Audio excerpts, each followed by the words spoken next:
Tonight, we continue our Searching for Solutions series in Baltimore. Similar to St. Louis, the city borders a thriving county, both functioning with separate governments and services. Over the years, some have called for a closer look at consolidation to give the region a boost. Brent Solomon explores whether that concept is gaining traction. Baltimore is a city that has very rich character. Yet if it were a character in modern-day literature, some might describe it as a tale of two cities. Many cities are parts of counties. Baltimore and St. Louis are not. Each has its own police department, each has its own services, each has its own fire department, all of that. According to the U.S. Census Bureau, Baltimore's population sits at more than 585,000. Compare that to Baltimore County, with a population of more than 850,000. The county has a larger population. Wasn't always that way, but when everybody fled, that's where they went. Radio host Jayne Miller previously worked as a television journalist here for more than 3 decades. She's familiar with the operations of the city and the county. There's no connection between the two other than they are adjacent to one another. This is a very clear kind of us and them attitude. Although, when it comes down to the things everyone cares about, you begin to see collaboration. Recently, a community meeting about crime that actually was with residents of both the city and the county. I can't remember that happening.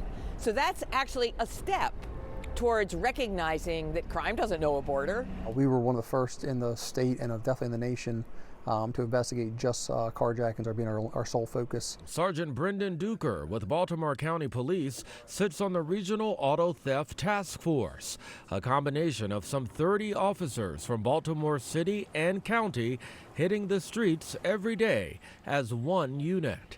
Last year alone, thieves nabbed more than 4,200 cars across the area. More than 60% of those were Kia and Hyundais. In more than 100 of these cases, the victims were carjacked. We recover hundreds of cars a year. I would say on average 10 to 15 cars a week. We have the resources to be able to send detectives out there, whereas the precinct level detectives were tied up investigating various robberies and burglaries and various crimes. Partnerships producing results have prompted a conversation here in Baltimore that we've seen in St. Louis. Should the city and county merge? But I think at the end of the day, and what some of the business leaders really want, is for this to become viewed as a metropolitan area, not a city and a county.